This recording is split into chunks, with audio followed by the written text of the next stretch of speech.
At the Prut River border crossing near Ungeni, Moldova, on a crisp spring morning in late April 2026, the physical reality of a decades-old geopolitical strategy began to visibly unravel.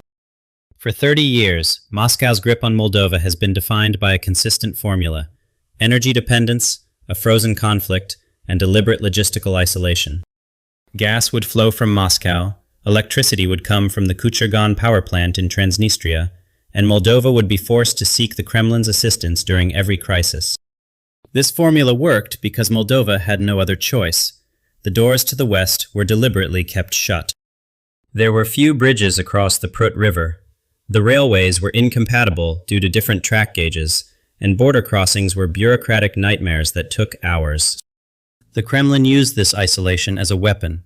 Time and again, it restricted gas supplies in the middle of winter, bringing Moldova to the brink of freezing. Most recently, it attempted to destabilize the country by completely cutting off deliveries to Transnistria, plunging it into an energy crisis. The message was always the same: abandon the EU path or you will freeze. But instead of yielding to this threat, Romania and Moldova decided to completely bypass Russia. Now bridges are rising over the Prut River, trains are running on railways that have been silent for 30 years, and Moldova's trade routes are quietly shifting westward. Ionel Scrioșteanu, State Secretary at the Romanian Ministry of Transport, outlined this shift in a May 3, 2026 interview with Mold Press. He stated, "We want to build at least one road bridge to every Moldovan district along the Prut River, connecting all 11 border districts to Romania. This is not just an infrastructure project, it is a geopolitical revolution." To understand the scale of this revolution, one must look at Moldova's current situation. Currently, only 6 of the 11 border districts have land connections to Romania. The remaining 5 districts are physically cut off. In other words, there isn't even a single bridge across nearly half of Moldova's western border. This stark geographic isolation, persisting decades after the Soviet collapse, is highly unusual. It highlights how deeply entrenched Moscow's influence remained through physical barriers, unlike many post-Soviet states that rapidly reintegrated with neighboring economies. This isolation is no accident. It is a deliberate design dating back to the Soviet era. The USSR had structured Moldova to be dependent on Russia. Railways connected to Ukraine and Russia. Energy lines came from Moscow, and trade routes flowed through Transnistria. The gates to the west were deliberately kept closed because Soviet planners wanted to sever Moldova's ties with its homeland, Romania. This severance was cemented in 1940 when Stalin annexed Romanian-speaking Bessarabia and merged it with the left bank of the Dniester River to establish the Moldavian SSR. Although 80% of the population was of Romanian origin, Moldova had been physically severed from Romania, and even 35 years after independence, this Soviet infrastructure legacy persisted. Now, Romania is uprooting this legacy, and doing so with EU funds. The scale of the projects is massive. The first and most symbolic step is the Flowers Bridge in Ungeni, the first highway standard bridge built over the Prut River in 60 years. Construction began in April 2025. Half of it is complete, and it will open in 2027. This bridge is no ordinary crossing. It will connect to Romania's main highway and integrate Moldova directly into Europe's highway network for the first time. 4 more new bridges are on the way, all funded by EU grants and scheduled for completion in 2026 to 2027. Existing border crossings are also being modernized. Instead of 2 separate customs checks, procedures will be handled at a single point, and crossing times will be cut in half. But the real revolution is happening on the railways. A historic moment took place on April 22, 2026. For the first time in 30 years, a train crossed between the 2 countries without changing its wheel set. Why is this important? Soviet railways used a different track gauge than Europe. Every time Moldovan trains reached the border, they had to wait for hours to change their wheels. Each crossing meant both time and money. Now, this obstacle is being removed, and Moldovan trains can travel directly on European tracks. The electrification of the main Iași-Ungeni line will also be completed within 1.5 years. Previously, access from Moldova to Romania was possible only through 3 points. Now, direct access will be possible from both the southern and northern regions. The first joint customs control center between the two countries was also established in October 2025. The border no longer functions like the gates of two separate states, but operates as a single crossing point. The economic impact of these projects is striking. Moldovan goods can now reach European markets directly via the port of Constanța. Why is the Constanța connection critical? Because Constanța is one of the Black Sea's largest ports and the gateway to Europe's eastern trade. Moldova's exports were previously limited to routes passing through Ukraine and Russia, and the war had already put those routes at risk. Direct access via Constanța frees Moldova from this vulnerability. In March 2026, Romania allowed Moldovan goods to be transported to Constanța without special permits, and bureaucratic barriers are being removed. Over 60% of Moldova's exports already go to the EU market. New bridges and railways will further increase this share and effectively integrate Moldova's economy into European supply chains. The EU has provided over $2.2 billion in funding to Moldova over the past 4 years. Infrastructure projects are completing the physical component of this investment. And this is precisely where it becomes clear why the project is so dangerous for Putin. For 30 years, Russia controlled Moldova with 3 weapons: energy blackmail, the Transnistria card, and logistical dependence. Now, all 3 are being neutralized simultaneously. The energy weapon has already been broken. Russia's latest move came in January 2025, when it completely cut off gas supplies to Transnistria. The aim was to leave Moldova helpless in the middle of winter. But this time, Moldova was prepared. Romania stepped in to supply gas and electricity. The Moldova-Romania electricity interconnectors were expanded, and Moldova began integrating into the ENTSOE European grid. Over the past 4 years, Russia has tried to create an energy crisis 3 times and failed each time. Each failure increased Moldova's dependence on Romania and further devalued Russia's energy card. Now, new bridges and railways are completing the logistical foundation of this energy independence. Moldova can now bypass Russia, not only in energy, but also in trade, transportation, and the movement of people. Putin's quietest yet most effective weapon, logistical dependence, is thus being rendered ineffective. Moldova's confinement to the Soviet-era eastern corridors is coming to an end, and trade routes are permanently shifting westward. And Russia's third weapon, Transnistria, is also fading into the shadow of these projects. Transnistria is legally Moldovan territory, but effectively a Russia-backed separatist region. Since the brief but bloody war of 1992, Russia has maintained approximately 1,500 troops there, officially called a peacekeeping force. But Moldova refers to it as an illegal occupation force. And alongside these troops stands a massive Soviet ammunition depot in Kobazna, containing 20,000 tons of munitions, the largest in Eastern Europe. Much of this stockpile is old and dangerous, posing a risk of explosion. But Russia uses it both as a military base and as a geopolitical blackmail tool. Warning, touch it and it will explode. Putin's Transnistria strategy has always been simple: to slow down Moldova's EU accession process and thwart its dreams of unification with Romania by keeping the threat of civil war breaking out at any moment alive. But new infrastructure projects are upending this strategy as bridges and railways strengthen Moldova's western connections. Transnistria's Russia-dependent economy is becoming increasingly marginalized. Free gas subsidies were cut off. The importance of the Chuchagan power plant diminished, and the region's industries began to collapse. The figures clearly illustrate this transformation. In 2008, Transnistria's exports to Russia peaked at 253 million euros. By 2024, this figure had dropped to 21 million euros. During the same period, exports to the EU exceeded 380 million euros. This dramatic shift in export destinations, with EU trade now dwarfing that with Russia, is a remarkable economic reorientation.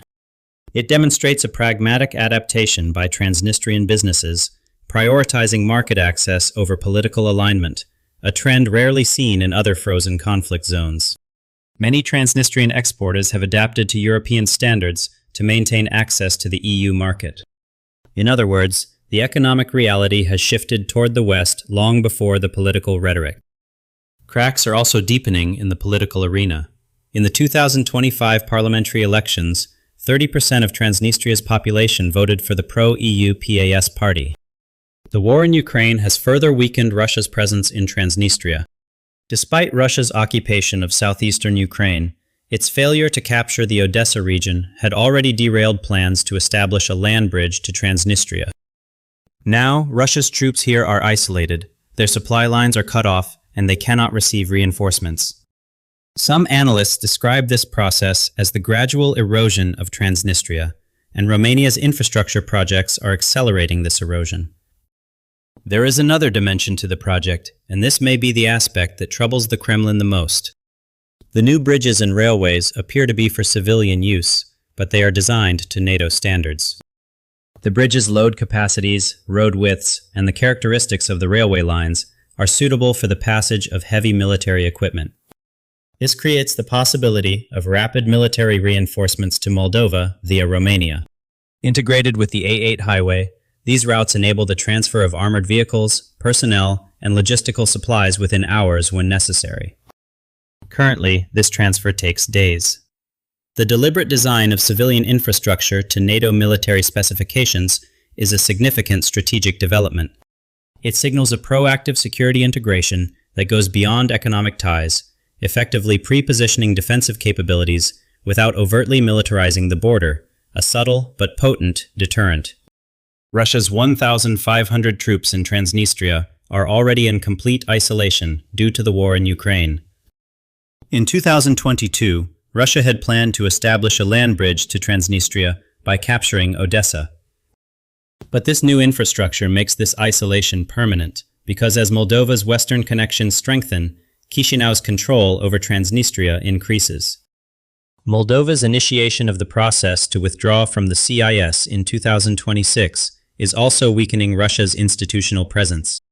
Moscow now has neither an institutional framework nor logistical routes left to leverage over Moldova. This quiet integration of Romania and Moldova effectively extends the NATO-EU security line all the way to the Dniester River. Romania is already one of the most important members of NATO's southeastern flank. The Mihail Kogălnicianu base is the US's largest military facility in the Black Sea region. Now this security umbrella is extending toward Moldova via bridges and railways, and Putin's frozen conflict model is physically unraveling. So, how does this integration affect Moldova's EU membership? President Maia Sandu faces three scenarios, each with different risks. First, advancing EU membership by excluding Transnistria, as in the Cyprus model. Cyprus joined the EU despite a Turkish-backed breakaway state controlling one-third of the island. Moldova could follow a similar path. EU law would be suspended in Transnistria, and Moldova would join as the right bank. This is the fastest route, but carries the risk of leaving Transnistria as a no-man's land, and Russia could find room to maneuver in that vacuum. Second, conducting EU membership and Transnistria's reintegration simultaneously. This is the most comprehensive solution, but provides Moscow with a strong incentive to sabotage the process. A leaked FSB document from 2023 revealed that Russian security services had drafted a detailed strategy to counter Moldova's influence in Transnistria. In other words, the Kremlin is prepared for this scenario. The third option, which experts consider the most realistic, is prioritizing EU membership while quietly continuing Transnistria's economic integration. Concrete steps rather than political debates, bridges, railways, energy lines, trade agreements. Romania's infrastructure projects are effectively putting this third scenario into practice, step by step, without grand declarations. Official negotiations began in 2024. Bilateral reviews were completed in 2025, and officials aimed to sign the accession agreement by 2028. Sandu's victory in the September 2025 parliamentary elections, where PAS secured 50.2% of the vote, provided this process with strong democratic legitimacy. But the path is not smooth. Moldovan analyst Ion Leșneanu warns, "The EU does not accept countries as they are. It accepts systems that are governable, predictable, institutionally stable, and free of conflict. 51% of Moldova's population does not trust the EU. The reason is not integration itself, but a lack of trust in the government, and 68% find the use of the EU issue in election campaigns divisive. Sandu's explicit mention of the option to unite with Romania is also sparking debate. She told the French media, "Unification would greatly accelerate our EU integration." But analyst Victor Șobanu finds this inappropriate in the current political context because support for unification stands at around 30%. Veșneanu speaks more bluntly. Unification with Romania would not lead to EU membership. On the contrary, it could delay it. The EU doesn't operate on a merge and automatically become a member principle. This isn't a legal mechanism, but a politically complex scenario. Such a step would intensify internal polarization, create geopolitical tensions, and make the country less predictable for the EU. But whatever the debate, bridges, railways, and energy lines are already speaking for themselves. Actual integration is moving faster than political debates, and this may be the most important point. It is true that Romania's financial crisis and political uncertainties could slow down the projects, but EU funds mitigate this risk because the funding comes from Brussels, not from Bucharest's budget. Looking at the bigger picture, Romania and Moldova's silent revolution is not just an infrastructure project between two countries. It is a strategic move reshaping the balance of power in the Black Sea. Putin's regional strategy was built on three pillars: invading Ukraine, controlling Moldova through a frozen conflict, and establishing dominance in the Black Sea. As the war in Ukraine enters its fourth year, the first pillar of the plan has already collapsed. Russia failed to capture Odessa, the Black Sea fleet suffered heavy losses, and naval dominance was largely lost. Now, the second pillar, Moldova, is crumbling as well, and these two collapses are feeding into each other. As Russian power in the Black Sea weakens, the tools for pressuring Moldova diminish. As Moldova moves closer to the west, Russia's strategic depth along the Black Sea's northern coast narrows. Every new bridge further erodes the Soviet logistical legacy. Every new railway line binds Moldova a little closer to Europe. Every energy interconnector reduces Russia's leverage a little further. And Transnistria, Putin's last stronghold in Moldova, is increasingly shifting from being a strategic asset for Russia to a strategic liability. Maintaining a region with isolated troops, a collapsed economy, a population turning toward the west, and severed logistics lines is becoming more expensive for Moscow every year. The cost of integration is estimated at 500 to 620 million euros annually. But this cost is an investment for Moldova and the EU in the long term. For Russia, however, protecting Transnistria is an increasingly costly liability. The energy leverage has been broken. Moldova now receives gas and electricity via Romania. Logistical dependence is being resolved. New bridges and railways bypass Soviet-era routes. Transnistria is being isolated. Its economy has turned toward the west. Its population is moving closer to the EU, and the Russian military presence has been left without a land bridge. The EU accession process is moving forward, and every new bridge accelerates this process a little more. And all of this is happening quietly, without fanfare. Just as an observer in Romania put it, we must work toward unification, and the most important step is reconnecting Bessarabia to Europe's transportation and energy networks. It can be done. Perhaps this is the strongest aspect of these projects. Without creating major political crises, without directly challenging the Kremlin, they are quietly and resolutely changing the reality. Moscow can protest, threaten, and spread disinformation, but you can't protest a bridge. You can't threaten a railway line, and you can't stop the single checkpoint system at the border crossing with disinformation. Putin has controlled Moldova for 30 years through a frozen conflict. But frozen things eventually thaw, and the bridges over the Prut are taking this thaw to a point of no return.